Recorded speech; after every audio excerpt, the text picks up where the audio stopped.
Can take that from you. Good evening, and thank you so much for. You're not on.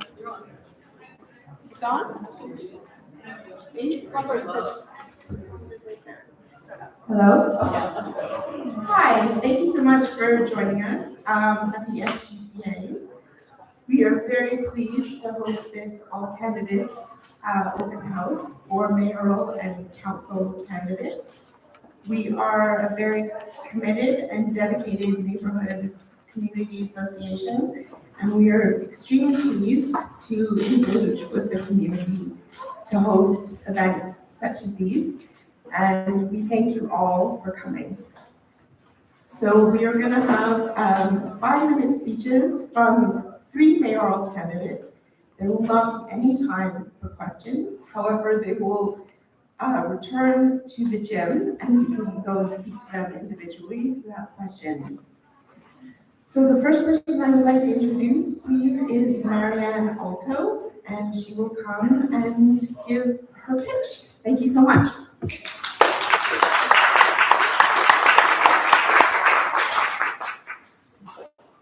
not sure if I'd say it was a pitch, but here you go. Thank you all for coming. First, I'd like to acknowledge that we're meeting tonight in their traditional territories of the Lekwungen people. The Songhees and Esquimalt nations. I think it's always important for us to acknowledge where we are and how grounded we are to the land, and to give our appreciation for their stewardship for the centuries, and that we have the amazing privilege of being here with them. So thank you for that.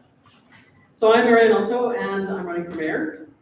It's kind of an interesting thing to say. I'm running for mayor. It's such an odd sentence.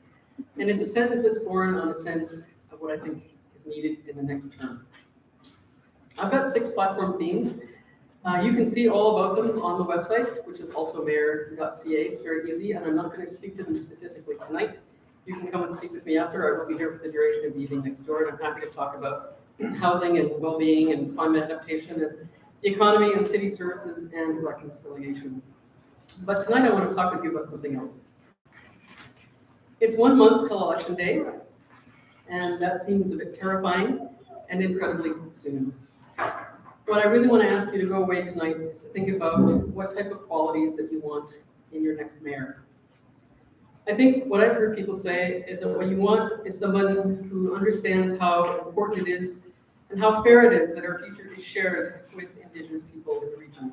And that we all benefit from working together on economic, cultural, and social reconciliation. These are works that we must do. What I've heard is that you want someone with integrity, that you want someone who will be honest, transparent, and always take responsibility for their actions and their decisions. We'll talk about their original ideas and make space for you to add your thoughts so that we can create strategies and plans together and accomplish them together for the future that we all want to have. You've told me that you want someone with experience, somebody who knows how systems work and how to work inside the system and outside the system. That you want someone who understands how to push the boundaries, but how to live within them when the best way forward is accomplished in that way. You want somebody who understands how to take the best advantage of where you are and try and push all of us forward so that we all achieve the same benefits. And you want someone to make tough decisions with courage and to do so without any reference to where we are in the election cycle. You want somebody who's proven that they're calm, reasonable, unflappable, even in a crisis. And boy, we've had some crises in the last few years. Who's always looking for a balanced outcome, which the most people can learn to live with. Somebody who's trying to balance the present with the future, so that our kids and our grandkids have at least some of the benefits that we all have by living in this incredible city. If that's what you want for mayor, and that's what you've told me you want, then I would humbly say that in my last 10 years at council, 11, 12, I have demonstrated all of those qualities repeatedly. That is the way I work, that is the way I work with and for you, and that is how I will be your mayor. Thank you.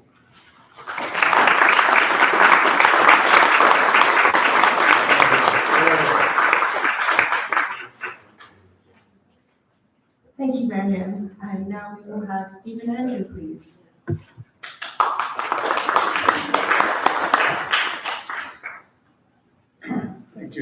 coming tonight. I too would like to acknowledge that we are the traditional lands of the Walken speaking people of Australia and Songhees First Nations.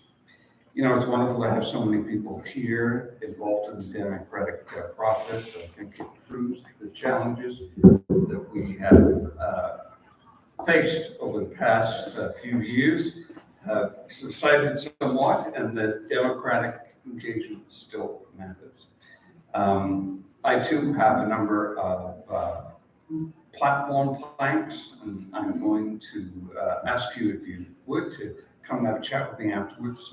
One of the things that I've been hearing on the doorstep has been about public safety, housing, and staying in the lane. So that's something that really has come into rights from public safety, from the fact that we have issues at downtown core, to the fact that our vulnerable people are also the targets of criminal behavior within our city. We need to make sure that that has been dealt with and turned around. I'm very clear about where I am with my priorities, my commitments. I think as I said, the issue of public safety is something that really I hear again and again and again. We need to be able to go into our parks. We need to be able to walk the streets. We need to have an ability to use our city rather than try to avoid areas of it. I mean, just the other day in Stedicon Park, we saw that there was another assault, and that's not the kind of city that I want. I too have been involved in the city for many, many years. As a journalist, I covered city politics and BC politics for more than 20 years. So I do know the issues. I have been there. I've seen what they are. And I can tell you that what I'm hearing at the door is that people want change. And if we're talking about experience, we know that the governor's report that was released recently said that more than 80% of the public doesn't agree with the direction of council right now. They've lost trust in council, and they want to see it take a new direction. Certainly on my website at stephenandrew.ca, I have a number of policies on how we can do that. You know, one of the things that I really feel is important, that as we move forward, we need to listen to the public. So when the public has concerns about issues that are in the city, we need to pay attention, we need to consult, we need to listen, we need to make sure that we have their voices heard at the table. And with the pandemic, just by the very nature that we've been meeting mostly virtually, and now we allowing people back into the chamber, that is helping us to reconnect. So I do hope that you would take the time to read my platform, stephenandrew.ca. Come and have a chat with me afterwards. If there's specific issues that you want to talk about, I'd be very, very happy to converse with you. Thank you so much.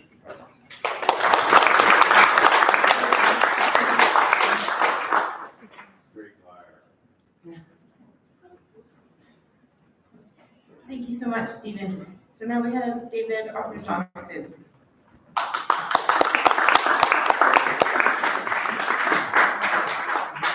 My name is David Arthur Johnson. I'm a candidate for mayor of Victoria.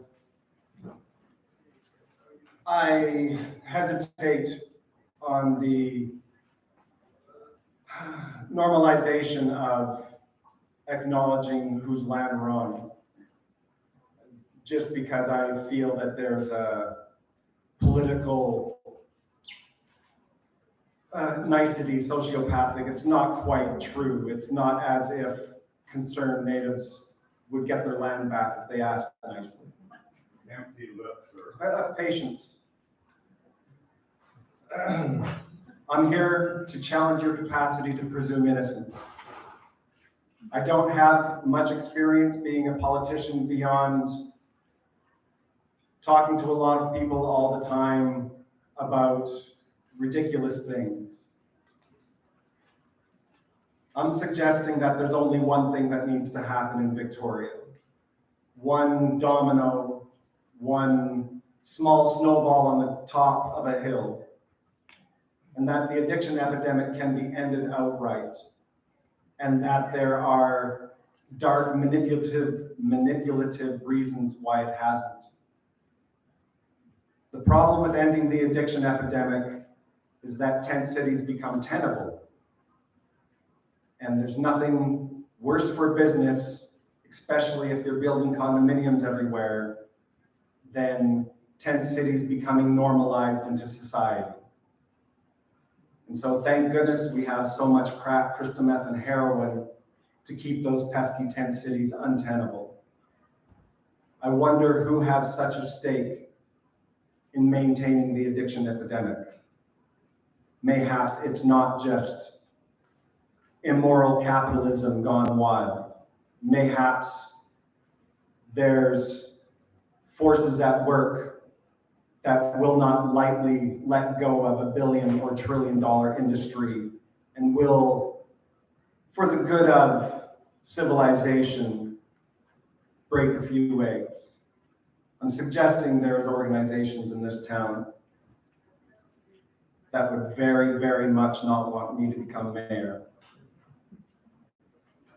We end the addiction epidemic, the condominiums stop. This nicety of saying that there's a housing crisis, an affordability crisis, it's all a sham. We don't need more condominiums. And, side note, with the normalization of tent cities, we're going to have gardeners. And that might be a good idea to blanket the city in food. Every resident's offered to turn their lawn into a garden for half the produce. It might come in handy because apparently the world's facing blatant economic and environmental collapse. And we in Victoria, we're under a cloud, a spell, a delusion. I refer to it as the Truman Show curse. The world's coming to a catalytic point like never before, and we're pretending that dependence on a luxury industry is fine. It's madness, a genuine insanity.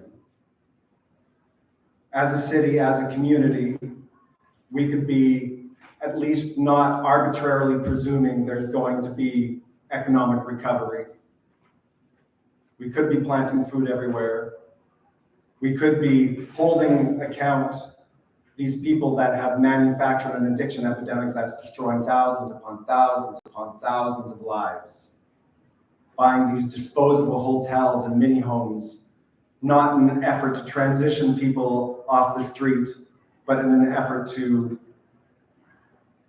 lessen the visual impact. And we all know it's true. So patience be with us. My name is David Arthur Johnston. I'm a rare character. I can't be bought. I haven't used money in over 19 years. I don't know how many of you know that. At one point, I was the most hated man in Victoria, as I've traumatized the corporate structure of this town unlike any other, by making tents legal in the first place. Thank you for your time.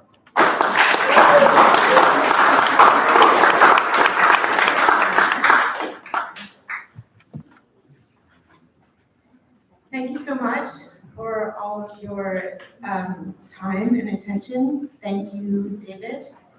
And I would just like to welcome you all to go into the gym and speak to candidates for further information or questions that you would like answered.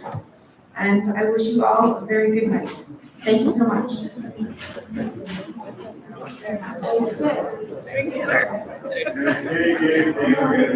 Old government, and I feel that visually over the last several decades. Well, that's fine. Don't miss Should it. have gotten her to take a photo from up there. We might have a conversation, that'd be great. I'm so sorry that I forgot to do the live acknowledgement.